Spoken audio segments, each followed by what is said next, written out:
Around Dodge City and into territory on West, there's just one way to handle the killers and the spoilers, and that's with a U.S. Marshal and the smell of Gunsmoke.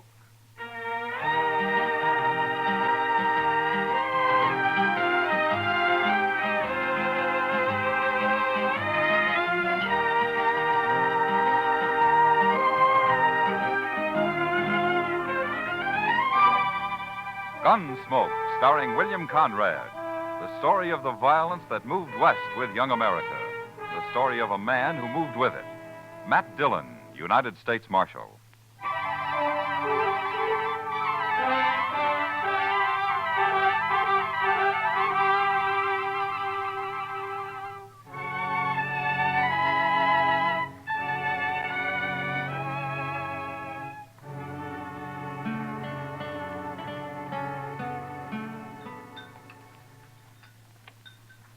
Cigar, Miss Kitty?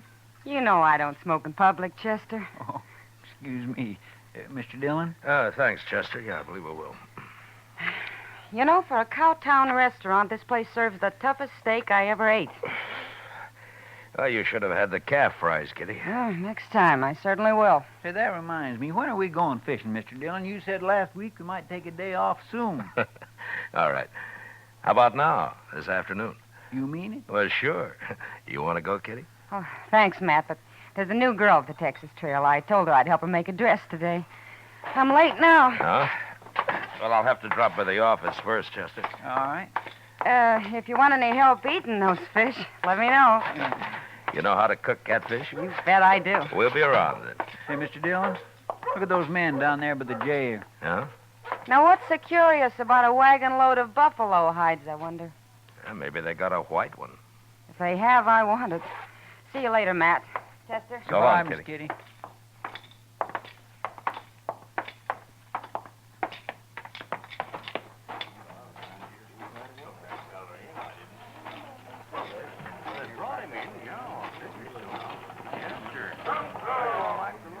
This your wagon, mister?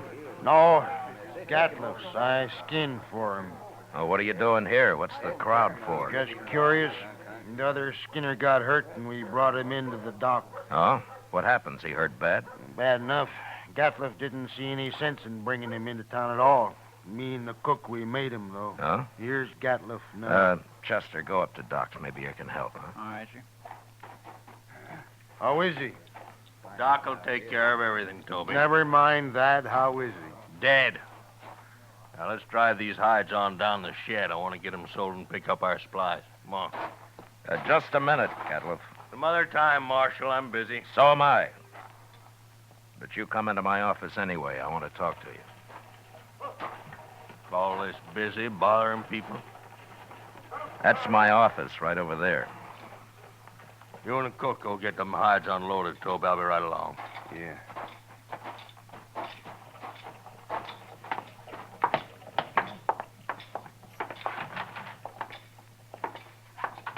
Now, what do you want, Marshal?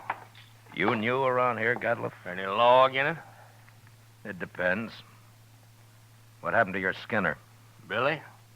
He hurt himself, that's all. He's dead, isn't he? Yeah, he's dead. Look, Gatliff, anything you don't want to tell me, I can ask Doc about. There's nothing to tell, Marshal. He got hurt and he died, that's all. When did he get hurt? Last night. And why didn't you bring him in last night? Why, them other fellers, the cook and Toby, they figured he was done for anyway and didn't want to bother, I guess. Is that so? You're the boss, aren't you? Sure, I am. But you know how men are when they get out in camp, Marshal. You don't want to push them too far. They get touchy, kind of. What happened to him, Gatliff? How'd he get hurt? I don't rightly know, Marshal. He was alone in camp, and when we got there, he'd gone and burnt himself. Burned? Burned with what? Hot lead, Marshal. Spilt it all over him. Oh, you mean lead for bullets, huh? That's it. Cooking up lead in a fry pan. That was one of Billy's chores, to make my bullets. He always was a mite clumsy. He sure messed himself up this time. There must have been a lot of lead. 50, 60 pound, I reckon. Oh, there you are, Mr. Gatliff. Doc Adams is looking for you. What does he want? Well, see, that man of yours, Doc's all through with him. He says you can bury him now. Oh, no. I ain't paying for no burial. He's just a skinner I hired. Don't even know his last name. You're his boss, aren't you? You brought him in. And that's all I'm gonna do for him. I ain't paying you $1. Not $1. Nobody's asking you to pay me.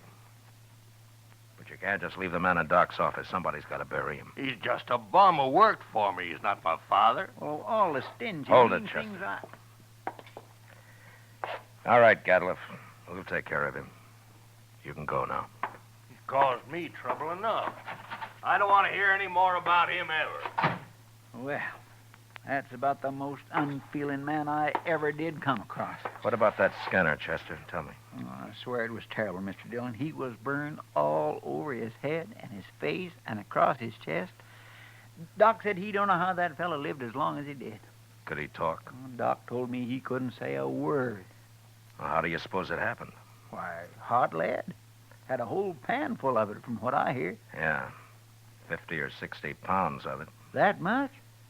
Well, I can believe it. I can't. What man's going to pick up 60 pounds of molten lead and spill it in his own face? That's the most stupid story I ever heard.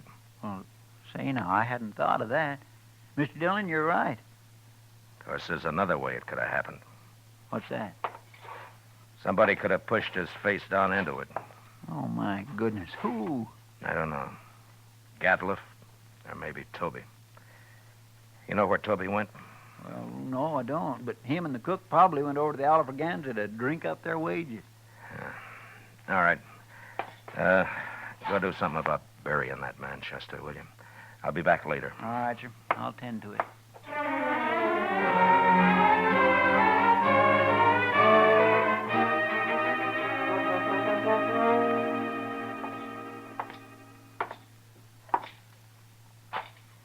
Where's the cook, Toby? Oh, hello, Marshal. Cook, he went to get him some boots while he still had the money. Come on over to a table. I'll buy you a drink. You will? Well, I mean, sure, Marshal, sure. Sam, set out a bottle of rye and another glass, will you? Yes, sir.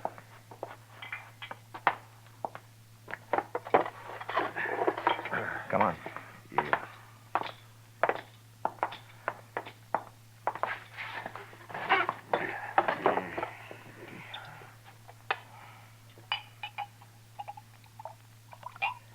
Yeah, here you are. Thank you. Well, here's to your friend, Billy. He's no friend of mine, but he died a bad death. I'll drink to him.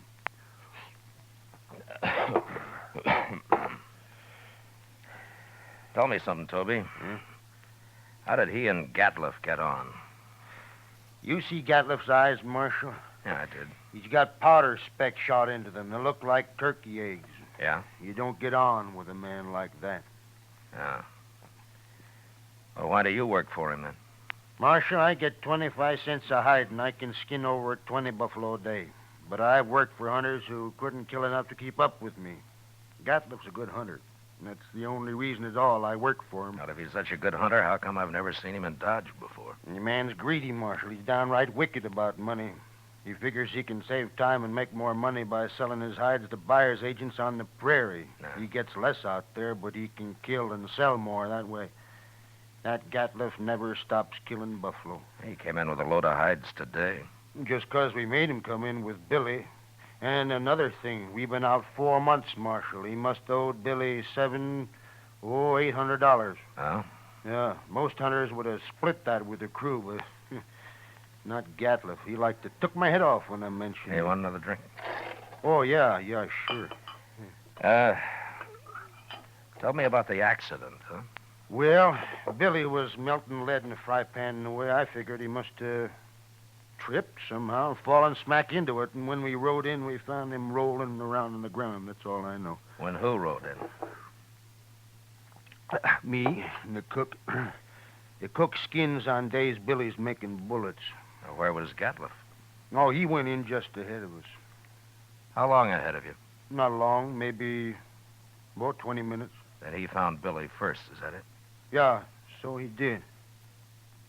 Yeah, I hadn't thought of that before, Marshal. So that's why you've been asking so many questions. Well, I wasn't sure, Toby, but I expect you're telling the truth. The cook backed up your story. Sure, I'm telling the truth. That's what happened, all right. Yeah, Gatliff killed him. He murdered him. Any idea why he would? Well, sure I do. There's only one thing Gatliff wants, and that's money. He killed Billy just so you wouldn't have to pay him his wages due. Yeah, maybe. Why don't you arrest him, Marshal? There's no real evidence, Toby, none at all. And it's bad for the law if I arrest a man and later he goes free. Unless he's innocent, of course. He ain't innocent. How come this didn't occur to you before, Toby? Why, I don't know, Marshal. I sure don't. You going back out on the prairie with him? I ain't afraid of him. I'll be sleeping with one eye open from now on. It'd be a pleasure to kill him after what he done.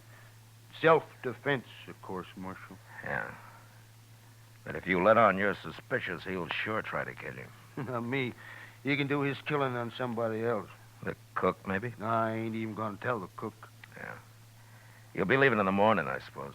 About dawn, I reckon, soon as Gatliff hires a new skinner. Now, the bottle's yours, Toby. Oh? And, good luck. Well, I sure do. Thank you, Marshal.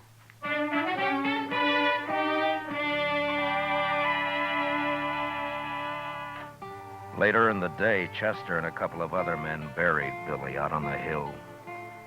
As Toby said, he died a bad death, and it was made worse by the men who'd done it to him, going scot-free.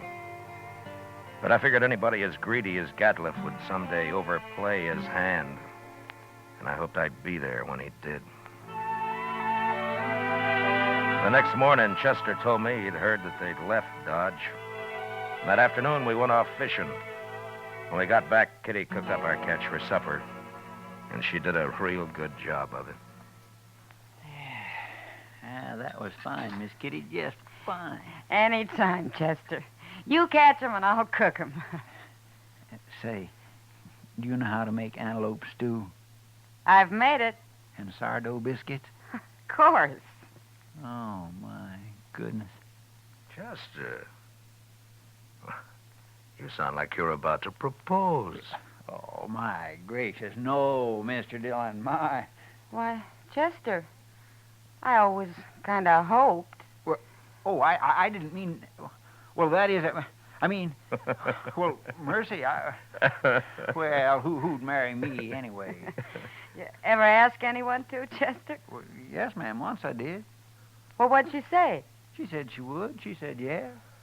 Oh, what happened? Marshal Dillon here. Yeah, come on in, mister. They sent me after you, Marshal. Nestor camp across the river. Oh, what's the trouble? Man got knifed over there. Killed. Oh, was it just a fight or what? They don't know who knifed him, Marshal. Come on, Chester.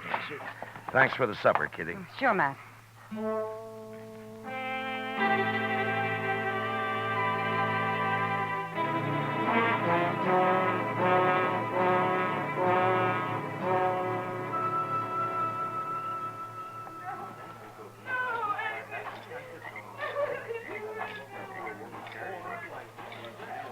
He was knifed in the back, Mr. Dillon. Yeah, but nobody saw it happen. No, sir. Looks like somebody got clean away with murder. Well, hello there. Marshal Dillon, That's right. What can I do for you, son? that man that's dead. Huh? What about him? Well, go ahead. You can tell me. I saw him get stabbed, Marshal. You did? Well, where were you? I was looking for berries over there. I heard them arguing, and I sneaked up just after he'd done it. They were all alone. Who was the man, son? Did you know him? No, sir, but he was big and kind of dirty looking. He had a buckskin shirt. Anything else you remember? He had funny eyes, Marshal. They had spots in them. It's Gatliff, Chester. Yeah, I declare it sounded like him, sure enough. Son, how come you didn't tell anybody about what you saw? I was afraid to, till you came, Marshal. Why, it's all right. But in case I want to find you later sometime, what's your name? Yorkie Kelly. All right, I won't forget that, Yorkie. And thanks for telling me about this. Oh, sure, Marshal, anytime. Well, I hope there won't be a next time, Yorkie. Goodbye. So long, Marshal. Goodbye.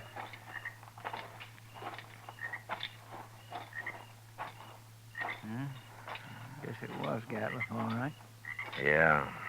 Seems like a dangerous sort of man to be running loose. No, I got him now, Chester.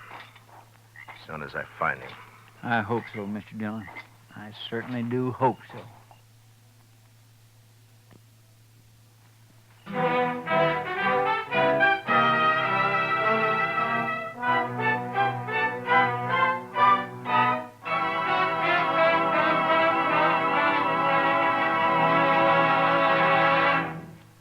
We will return with the second act of Gunsmoke in just a moment. But first, tomorrow night, Frank Lovejoy stars in the remarkable talent of Egbert Haw on CBS Radio's Theater of Stars.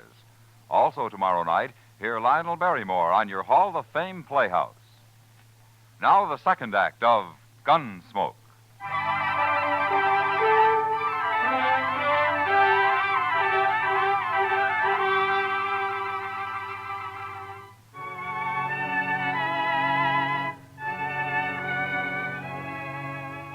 Since Gatliff would figure nobody had seen him, it wasn't likely that he'd run. And anyway, there wasn't much sense in trying to track him down in the dark. So Chester and I didn't start out until the next morning. Ordinarily, a man would ride into the prairie and disappear. But with Gatliff, it was a little different. At least we knew he'd be somewhere around Buffalo. It was late afternoon before we reached good hunting grounds, and almost dark when we spotted the first hunter's camp. We just gonna ride right up to him, Mr. Dillon? Now, this isn't Gatliff. He had mules. This man's got horses. Yeah, that's right. Keep your eyes open just the same, Chester. Oh, yes, sir.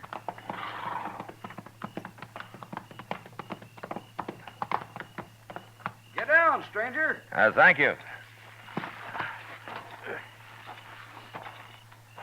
Supper will be ready. Cook, throw some more tongue in that stew pot. Don't like buffalo tongue. You'll go mighty hungry in this camp. Oh, thanks, mister. Hey, you're a lawman. Matt Dillon. I'm a U.S. Marshal. My name's Tom Mercer. How are you? This is Chester Proudfoot. How'd you do? Mr. Mercer? Come over by the wagon, sit down. Supper'll take a little longer now. Anyway, my skinners won't be in for a while yet.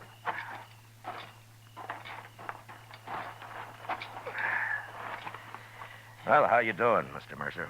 Oh, fair, Marshal, fair. Had a stand of about 100 today. Killed every one of them but a couple of old bulls. Oh? That's why the boys are out so late. Have you been here long? About a month. Move on in a couple of weeks. I don't know, Marshal. I think this whole southern herd's going to be clean wiped out for long. Next year, I'm going to Dakota. Too many hunters, maybe, huh? That's just it. That's it, exactly. Have you seen any in the last day or two, Mr. Mercer? Just who you looking for, Marshal? Man named Gatliff. Big man. Speckled eyes. What's he done? You know him? No, I don't. Nobody's come near us in over a week. You're not much help. Except for that stew the cook's making. Oh, you like that.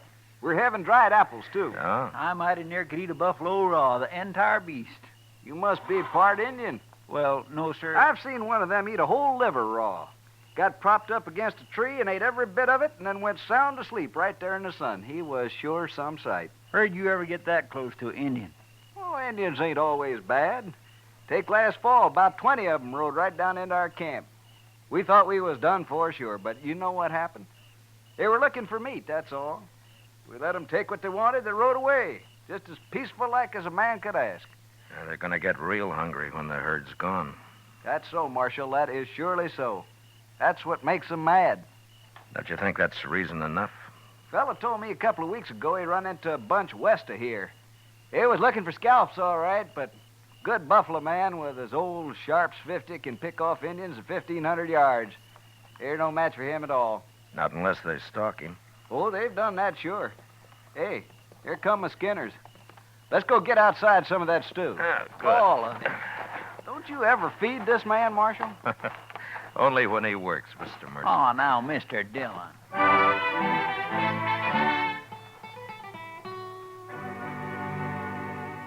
We spent the night in Tom Mercer's camp. And at dawn, just after breakfast, we said goodbye and rode on west. There was a lot of country out there, and all we could do was ride through it till we ran into him. In the next 2 days, we met plenty of hunters, but we didn't find Gatliff. About noon of the third day, we cut the trail of a wagon train and figured that it'd be that of a hide buyer's agent who'd come into the field to do business on the spot. And an hour or two later, we saw him. A long string of ox-drawn wagons piled high with buffalo hides. And there was a man on horseback leading the train. We rode up to him. Hello there. Well, that's quite a load you got, mister. 10,000 so far. But what are you doing way out here, Marshal? I'm looking for a hunter named Gatliff. You know him? Sure I do. Just picked up a load from his rick early this morning. Is he in trouble? Yeah, he sure is. Where is he? Straight south here a couple of miles. Can't tell you exactly. He moves around a lot. Well, that's close enough for us. Thanks a lot, mister. Sure, Marshal. I never did like him anyway.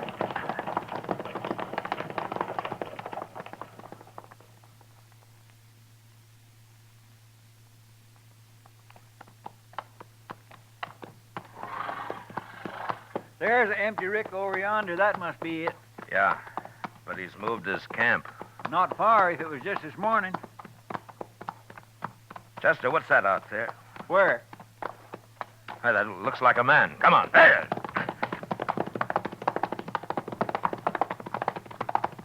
Oh.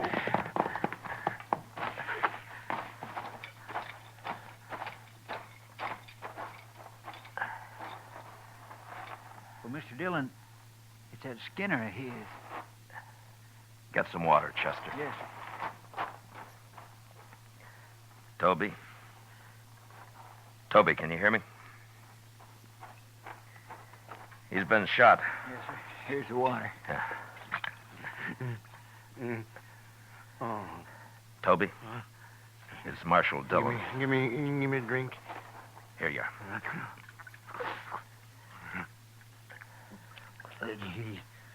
He shot me, Marshal. Oh, what happened? Where's the rest of the crew? They run off. He took his wagon and the horses. He went kind of crazy when he found out. That's why he shot me. You know where he is now? No, I don't know, Marshal.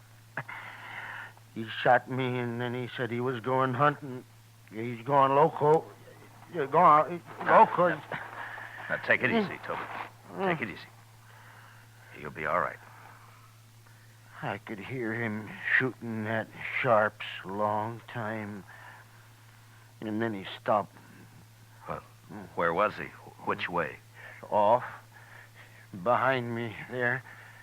I could hear him. Chester, you stay with him. I'm going after Gatliff. All right, sir.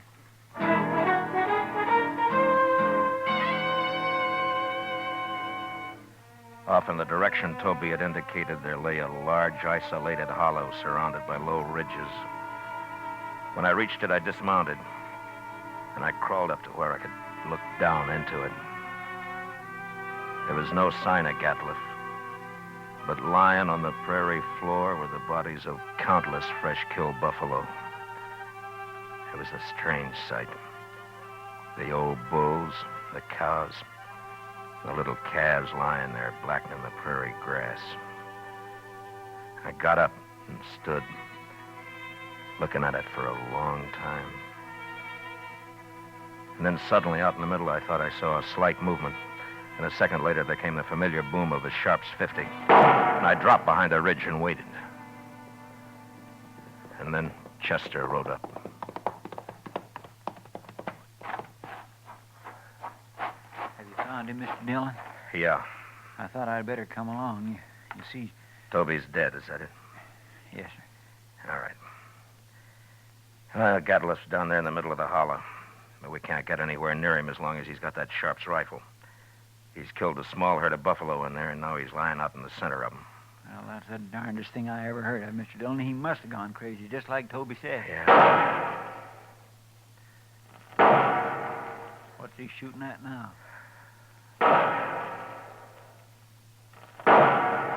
Mr. Dillon, the way he's spacing them shots. Yeah, that's a signal for help, Chester. Come on.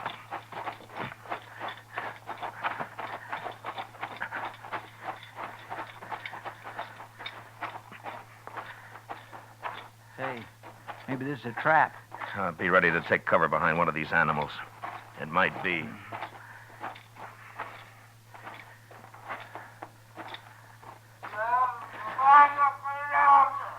Sounds like he's been hurt. Yeah. Keep your head up.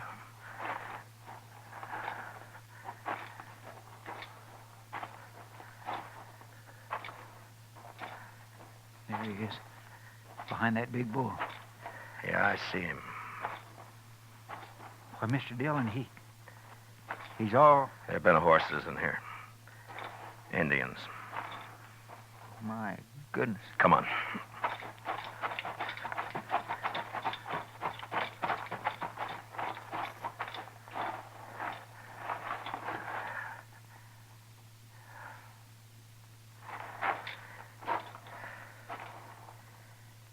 Well, that was his last effort, Chester. He's dead now. Mr. Dillon, that's awful. Yeah. Come on, let's get out of here.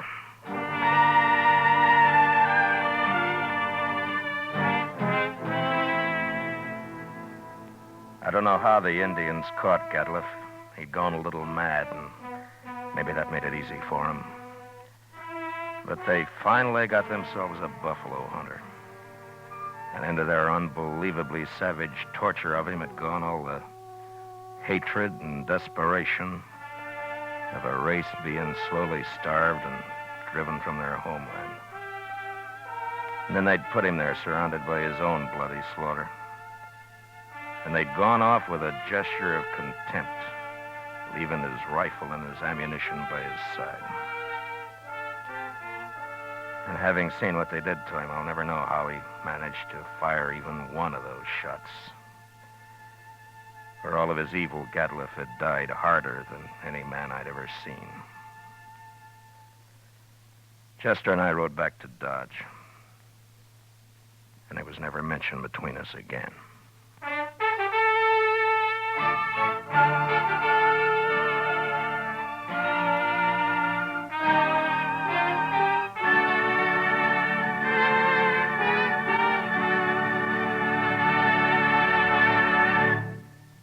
Gunsmoke, under the direction of Norman MacDonald, stars William Conrad as Matt Dillon, U.S. Marshal.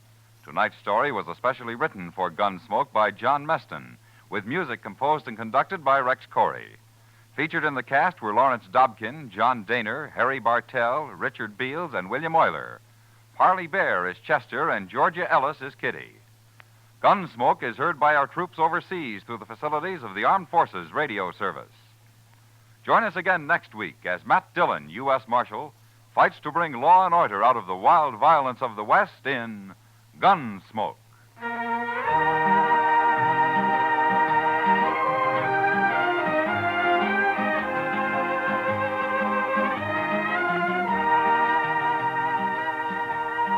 Monday night on CBS Radio, hear the concluded suspense production of Shakespeare's tragic drama Othello, starring Richard Widmark, Elliot Lewis, and Kathy Lewis. Also Monday night, don't miss the Lux Radio Theater's charming excursion into fantasy, The Bishop's Wife, starring Cary Grant and Phyllis Thaxter. George Walsh speaking, and remember, there's fast, funny quizzing on The Bob Hawk Show, Monday evenings on the CBS Radio Network.